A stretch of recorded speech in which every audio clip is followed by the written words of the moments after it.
Donc, un gros merci à Steph, comme d'habitude, pour le segment hockey féminin. On rentre dans le dernier segment de l'épisode, donc pour le vert ou rouge. Donc, évidemment, comme à l'habitude, c'est assez simple. Je vous donne une information. Vous répondez vert si vous êtes en accord et rouge en désaccord. Donc, comme d'habitude, on va commencer avec des affirmations par rapport aux Canadiens. Donc, pour débuter, le Canadien devrait transiger pour obtenir un espoir de premier plan devant le filet. Julien.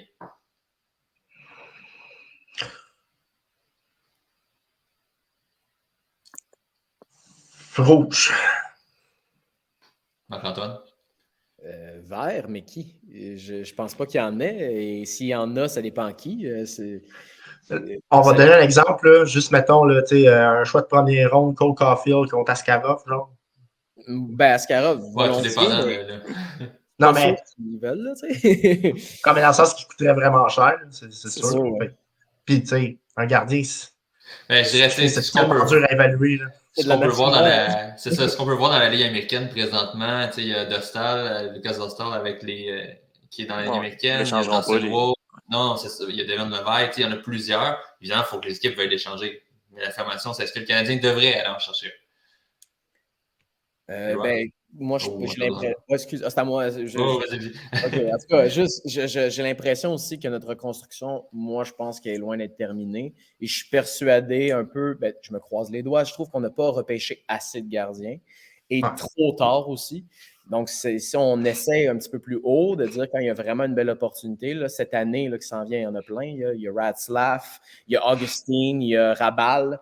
Et je suis persuadé, bon, bien malin, celui qui va être capable de savoir qui va percer et qui sera de premier plan. Et même s'il y en a un de premier plan, c'est devenu une denrée rare, un bon gardien. Là. Mais non, moi, non, je ne pense pas que je transigerai à gros prix en pensant que c'est sûr qu'il y a un gardien qui sera capable de devenir élite. Là. Puis j'aime le point que tu amènes, que justement, on a trop attendu. J'ai l'impression que la situation de Price, dans le temps, c'était l'inverse. On avait justement prévu le coup que c'était Théodore à ce moment-là, si je ne me trompe pas, il était encore dans les filets. Et on se demandait pourquoi déjà aller chercher un gardien de but. Ben, au moment que Théodore est parti, qui était plutôt prévu, ben, on avait déjà de la relève devant le filet. Éloi? C'est ça, on avait Théodore puis Garon, puis ça n'a même pas duré un an avec ces deux-là, finalement, après le repêchage. Mais tout ça pour dire que dans un monde idéal, c'est sûr que je dirais vert.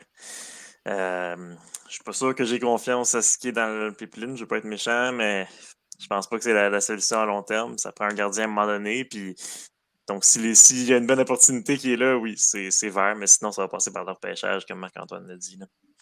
Moi, de mon côté, je vais avec rouge, selon moi, un peu comme Marc-Antoine, tu le disais, justement, c'est qui va être capable de déterminer quel gardien parviendra justement à devenir un gardien de premier plan. C'est tellement difficile à gager. Donc, pour moi, on est mieux soit de tenter par le repêchage, à la limite en signer un sur le marché des joueurs autonomes.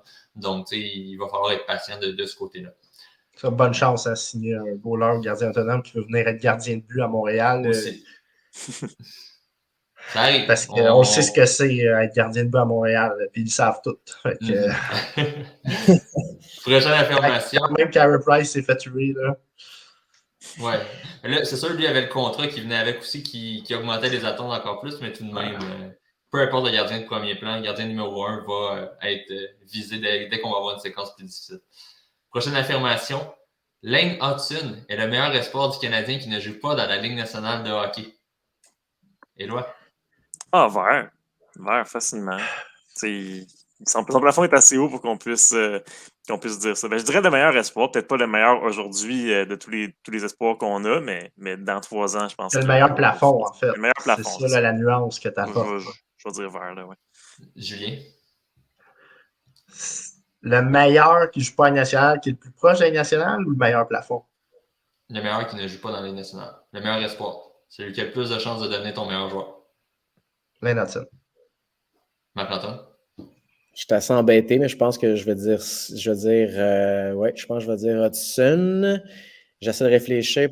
Ce serait peut-être Farrell, l'autre qui serait le plus proche, mais encore Farrell, Tomayu. Ouais. Il a la moins, non.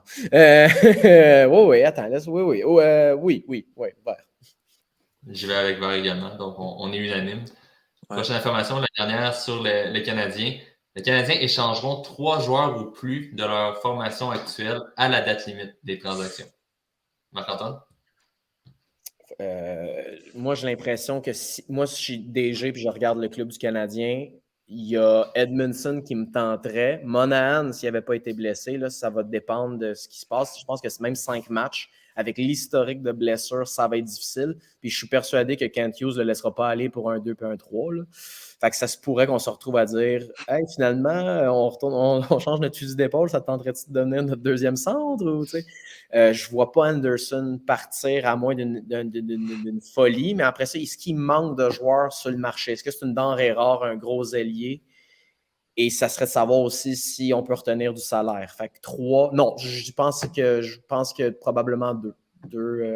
Deux échanges. Ouais, 2 échanges. Ouais, 2. Fait que non. Julien? Oui. Aïe, aïe, aïe. Je vais dire 2, fait que rouge. Qui sont tes 2 joueurs? Ou c'est trop poussé? J'ai une talle de joueurs. Anderson, Monahan, Edmondson, Dadonov, Hoffman, Jake Allen. Ça, c'est ma talle. Peut-être un espoir B qui pourrait partir comme défenseur gaucher. Là, je parle de la formation. Ouais, mais qui joue dans la formation. Là. Okay. Okay. Genre, peut-être Kovacevic qui pourrait intéresser comme 7e défenseur. Une patente à gosse de même. Là. Chris Weidman, à la limite, comme 8e, s'il y a des blessés.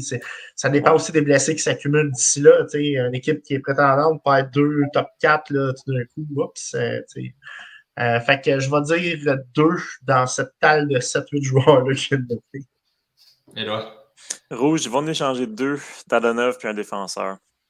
Oh, tu penses qu'on va réussir à bouger Dadonov à la date limite? Pour pas grand-chose, mais je pense qu'il y a toujours une équipe qui veut un joueur de 3e, 4e trio quelque part. Là. Il y en a toujours une. Je vais aller avec vert, moi, de mon côté. J'ai l'impression que, justement, t'en as nommé, Julien, il y en a tellement que je peux pas croire qu'il y en a seulement 2 qui vont partir. Même dans ceux que vous n'avez pas nommés, moi, je suis convaincu qu'il va partir à la date limite. Jonathan Drouin, s'il est en mesure, justement, de pouvoir être dans une autre équipe, par exemple, à ce moment-là, j'ai l'impression qu'on pas grand-chose, mais qu'on va l'échanger parce qu'il ne re-signera pas à Montréal. Je vais te donner un cue de François Gagnon qui en a donné un ce midi à 11h. Peut-être que tu n'as pas eu le temps de l'écouter, mais c'est l'informateur de la RDS, pour ceux qui ne connaissent pas François Gagnon, c'est un journaliste. Okay. Puis il disait que ce qu'il a entendu, c'est qu'il avait été offert depuis longtemps à toutes les équipes de la Ligue pour à peu près rien, puis personne n'en voulait. Puis là, en plus, il n'est comme pas de retour au jeu. Fait qu'à moins qu'il soit en santé et que vraiment une équipe se retrouve le bec à l'eau à date limite, il va finir son contrat, puis il va peut-être probablement finir l'année prochaine avec un professional tryout s'il veut jouer au hockey encore. Wow, OK. Mais je sais pas. Moi, mettons, je serais pas surpris qu'il y ait un conditionnel peut-être là-dedans.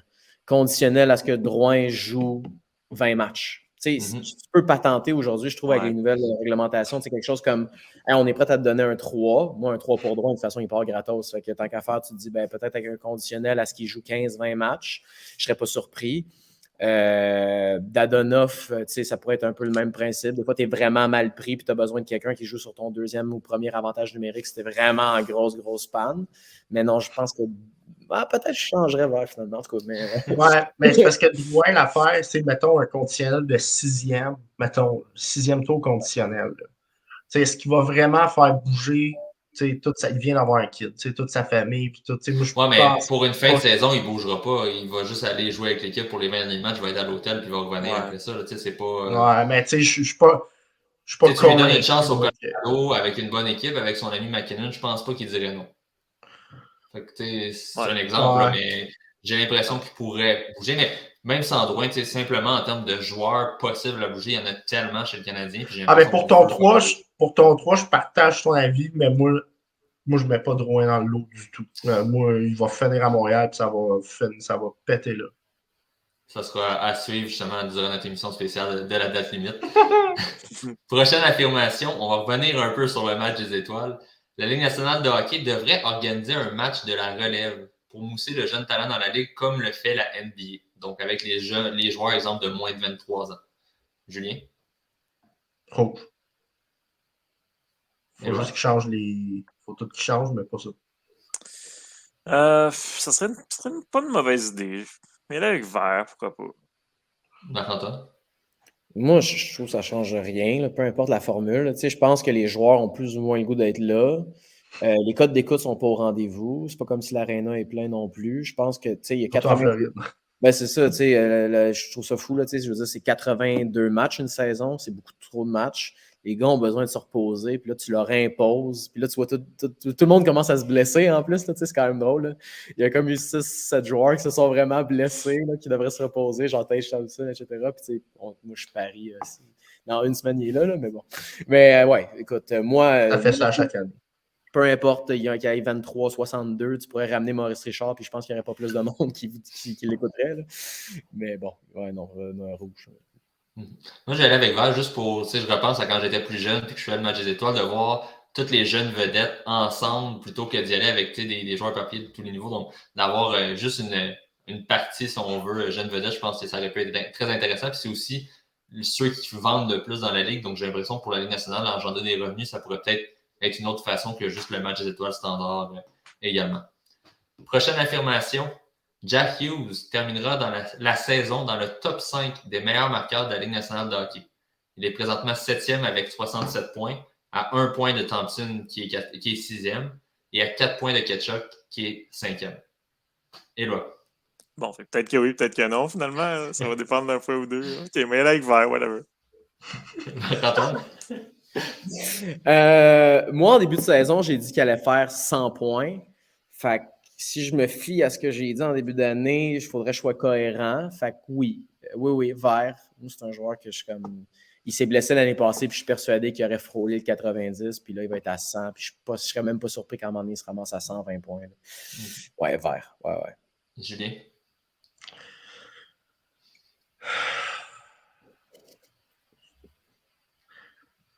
Je vais dire vert. Je vais dire vert. Je vais aller avec rouge de mon côté, mais de très peu, parce que j'ai l'impression que les joueurs devant lui ralentiront pas suffisamment pour lui permettre de rattraper. Mais je tiens quand même à souligner, tu t'en parles, Marc-Antoine, mais c'est fou la progression que ce joueur-là a eu en dedans de 3 saisons, tu sais, à ses débuts où que les gens parlaient pratiquement d'un flop parce que ça ne fonctionnait pas, puis que soudainement, là, il est vraiment parti. Caulfield, c'est la même chose. S'il ne s'était pas blessé cette année, Caulfield, c'était 50 buts. Là. Ouais. Ça aussi, c'est une méchante progression. Là. Pour le même repêchage en plus, mais 15 ans plus loin. Mais c'est fou parce qu'avec Jack Hughes, il y avait quelque chose que je trouvais particulier avec lui, c'est que son seul défaut, c'était d'être frêle. Il n'y avait pas la charpente. Mais pour moi, c'est un avantage. C'est-à-dire que si le gars réussit à tout arracher à 168 livres, imagine ce qui va arriver quand il va mettre plus de poids. Puis on s'entend, c'est un joueur de 5 pieds 11, mais Crosby est à 5 pieds 11, Marchand est à 5 pieds 12. Ça ne veut rien dire. Bedard, il est 5 et 9, puis il va tout casser.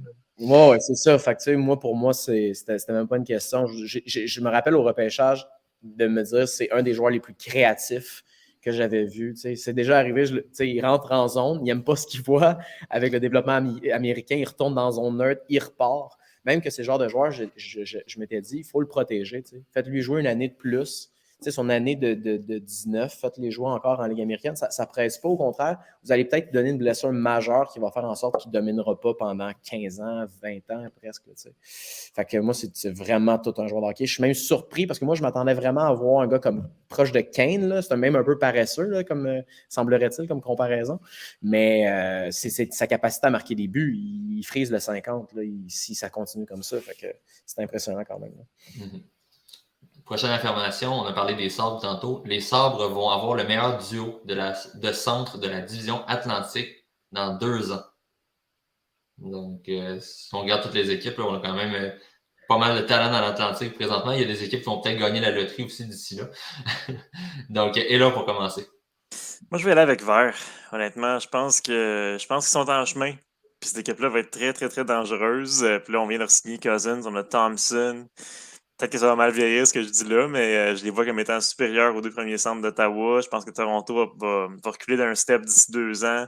Tampa aussi. Donc, ouais, Buffalo, d'après moi, va avoir l'attaque peut-être la plus profonde de la division Atlantique avec les 2 meilleurs centres. Julien?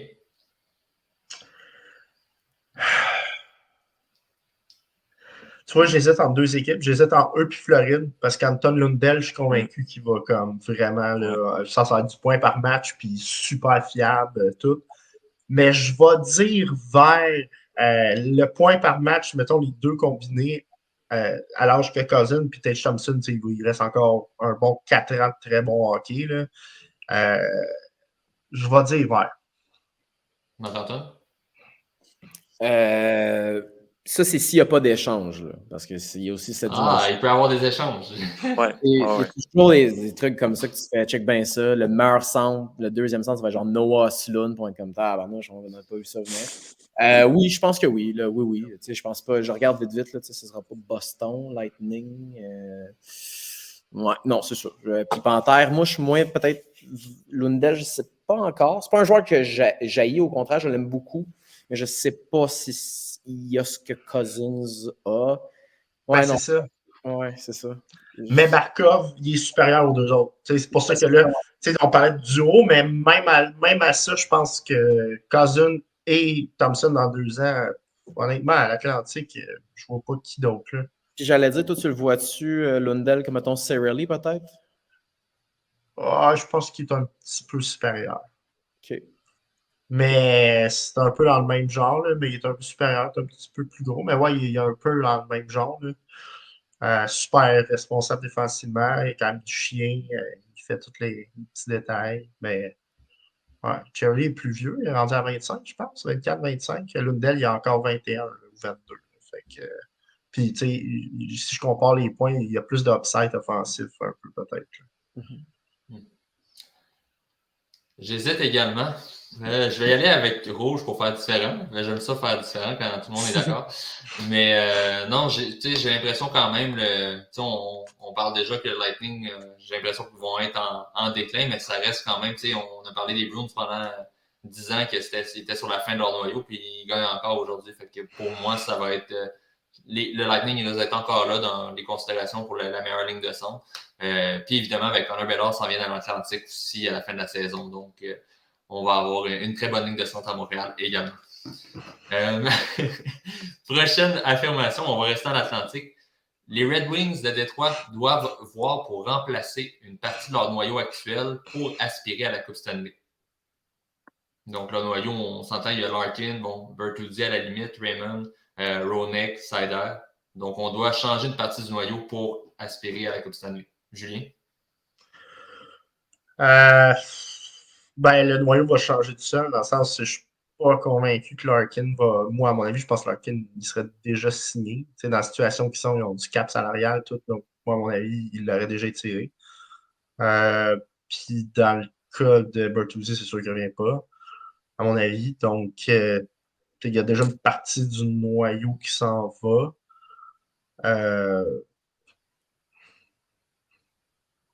Mais je pense pas qu'ils ont besoin d'échanger d'autres joueurs. T'sais, c'est juste eux vont partir.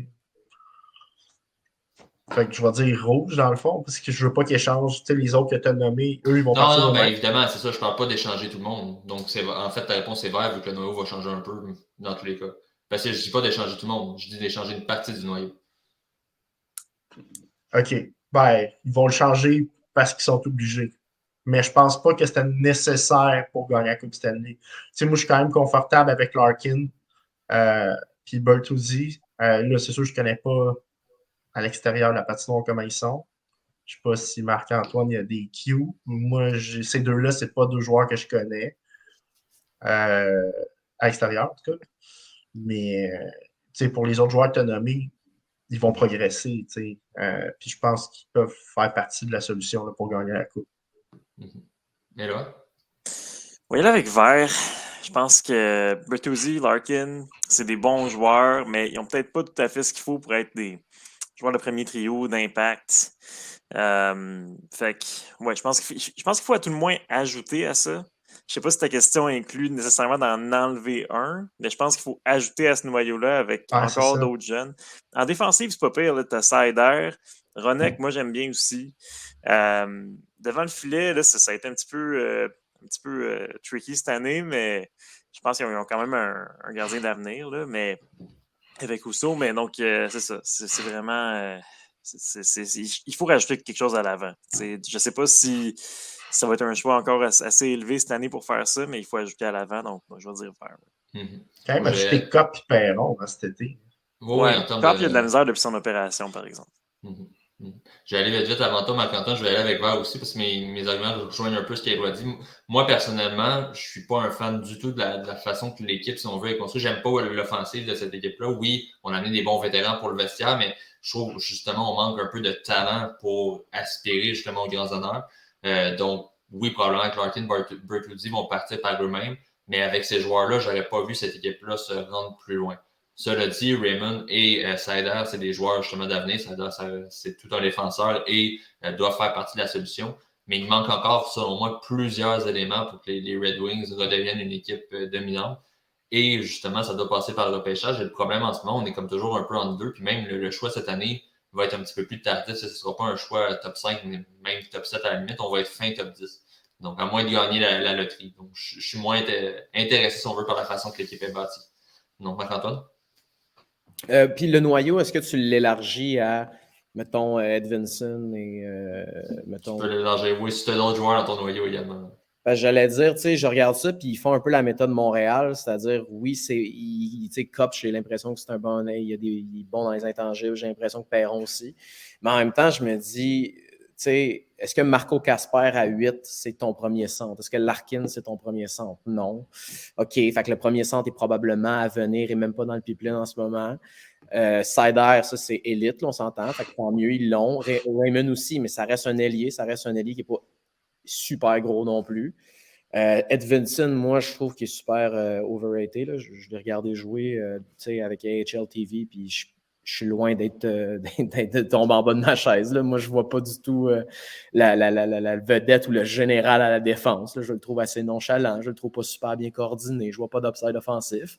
Fait que je me dis, je trouve qu'il avait l'air d'être quasiment vendu sur l'idée que la reconstruction est pratiquement terminée, là. En faisant quand même beaucoup d'ajouts. Mais là, c'est sûr que Vrana, ça a l'air d'être fini. Larkin, c'est-tu vraiment ton premier centre? Puis là, il joue des grosses minutes comme premier centre, comme capitaine. Est-ce qu'il va accepter pour gagner la Coupe Stanley d'être un deuxième centre? Il a l'air de se voir plus gros que ce qu'il est. Là. Il a l'air de vouloir commander un salaire plus gros que ce qu'il va... Tu sais, tu n'as pas le choix de dire que tu vas être notre deuxième centre, puis notre deuxième centre, on ne peut pas te donner 10 millions ou 11 millions. Tu sais. Fait que c'est dommage pour lui. Fait que est-ce que aller chercher un bon retour, ça peut être intéressant? Oui, mais le repêchage est tellement profond cette année, qu'est-ce que tu vas pouvoir avoir pour lui? 2 pièces, pas vraiment. Bertuzzi, si tu veux-tu... Tu sais, mettons, on pense Coupe Stanley. Il faut être obsédé Coupe Stanley. Tu veux-tu ce gars-là sur ta 2 pour gagner la Coupe Stanley? Pas vraiment non plus. T'sais. Fait que là, tu te dis, OK, un gars qui va commander 5 millions sur la troisième ligne, ça ressemble pas mal à ce que Montréal ne voulait pas, c'est-à-dire Dano sur une 3 à 5 millions. Fait que j'ai l'impression, oui, essaye d'aller chercher le plus que tu peux, tant qu'à dire que tu le perds pour rien. Va chercher quelque chose d'intéressant, puis accepte de plonger un petit peu plus profond. Puis c'est ça, j'ai quand même l'impression que ça va être une reconstruction comme un peu les sortes de Buffalo, ça va être en 2 temps. Il faut juste qu'ils trouvent les bons joueurs. Tu vois, Nicolas, tu disais qu'il manquait de talent. Moi, je trouve qu'il manque de leadership. Parce que du talent, tu sais, Vrana, ça en avait, Zadina, ça en a. Mais, tu sais, Vrana, il y a un contexte aussi autour. Ouais, non, mais c'est ça, mais tu sais, c'est ça. Tu sais, Zadina, c'est talentueux, Raymond, c'est talentueux, Dylan Larkin, il a du talent. Tu sais, mais je trouve qu'il manque de colle. Puis, mais Elmer est là pourtant. Tu sais, il manque, justement, tu sais, c'est niaiseux, mais tu sais, il leur manque justement des. Je dis ça, ils sont allés chercher Chorot, mais Chorot, ça va pas du tout. Là. Mais, tu sais, non, c'est ça, il leur manque de... En fait, il leur a toujours manqué de centre, là, honnêtement. Larkin, il a supporté cette équipe-là au centre pendant longtemps. Puis il n'était pas fait pour ce rôle-là, puis il l'a fait tout seul. T'sais. Ça, d'ailleurs, c'est ce que j'ai. Il ne faut absolument pas qu'on fasse ça avec Suzuki. Je pense que Suzuki est plus complet, puis je pense qu'il est plus. Il se prend moins peut-être pour ce qui n'est pas. Mais ça, c'est quelque chose qu'il faut vraiment entourer ton futur centre. Ça, c'est primordial. On a vu l'effet immédiat avec Monahan et sans Monahan. Ben, c'est exactement ça qu'il faut faire. Avec à un certain point, ce qu'on a vu avec le Lightning depuis quelques années, les centres, tous les centres d'organisation, les jeunes centres, ont peu à peu gradué dans les rôles de l'équipe pour finalement être les joueurs qui sont aujourd'hui. Stamkos sur Point, puis là, Point sur Charlie. Puis, c'est comme ça. Il ne faut jamais arrêter. Il n'y a pas d'autre solution. Mais- Vas-y, Mark. Oui, mais c'est ça, j'allais dire, tu sais, on dit qu'il. Tu sais, moi, je pense que le problème, c'est. Il y a une partie qu'on vantait le repêchage, tu sais, on disait, ben voyons donc, ils sont allés chercher, tu sais, à une certaine époque, Zetterberg, il n'y a pas plus profond qu'ils sont allés chercher, là, tu sais. Même chose avec Datsuk, etc. Puis là, tu regardes ça cette année, puis tu te dis, tu sais, je notais, tu sais, Rasmussen en 9e, Zadina, 6, Veleno. Là, Des erreurs, ouais. Ben, pas des erreurs, mais déception. Ouais. Mais C'est des top 10 là, que tu parles, là. Edvinson, c'est ouais. des top 10, là. Edvinson, Cossa aussi, tu fais. Moi, tu sais, il joue en USHL, pas en USHL, en East Coast League. J'ai regardé ses stats, je me suis dit, donc, qu'est-ce qui se passe avec lui? Puis là, je ne savais plus il était où. Là, je regarde East Coast League. Là, je fais, oh là là, ça regarde bien. Tu sais, on s'entend. Là. Ils ont de la misère à trouver 2 bons gardiens dans la Ligue nationale. Imagine c'est quoi la Ligue américaine. Puis imagine c'est quoi la East Coast. Il n'est même pas dans les 900. Là, tu sais. Puis moi, je me rappelle, je ne comprenais pas. Hakan Andersson, c'est le scout suédois là, qui fait les gros pics. Il y a Wallstedt qui était là. Je ne l'ai pas compris, celle-là. Ils ont une filiation totale avec les Suédois, puis là, soudainement, OK, on joue à la chaise musicale avec les gardiens, on va chercher Cossa. Et que je ne l'ai pas compris celle-là. Fait que, tu sais, c'est ça. Tu sais, le top 10, quand tu manques dans le top 10, là, il faut que tu ailles pour des sure shots ou du moins, au moins l'upside. Puis là, tu vas chercher des joueurs comme Rasmussen, comme Zadine. Tu sais, je sais pas. Tu sais, en passant là-dedans, juste vite, à la place de Zadina, tu sais, il y avait, mettons, Quinn Hughes qui était disponible. Ça te change une défensive quand tu pars avec. Ben attends, je te parle du Canadien. C'est moi? ce que j'allais dire. C'est vrai de dire ce message-là aux Canadiens aussi. Ouais, parce que le Canadien, si Galchenyuk devient ce que Galchenyuk était supposé être, et si le Canadien va pour Quinn Hughes à la place de Ketchup, juste Ketchup. ouais. Moi, je n'étais pas vendu Ketchup, mais je t'ai vendu Quinn Hughes, par contre. Puis, tu sais, moi, puis Nicolas, Slavkovski, on n'est pas des gros fans, puis j'ai bien hâte de voir ça. En fait, simplement dire, c'est qu'au repêchage, le choix clair était Shane Wright depuis plusieurs années. Et peut-être que le plafond de Slavkovski est plus élevé. Mais encore là, quand tu as le premier choix au total, vas-y avec le choix sûr. C'est exactement ce que tu viens de dire, Marc-Antoine.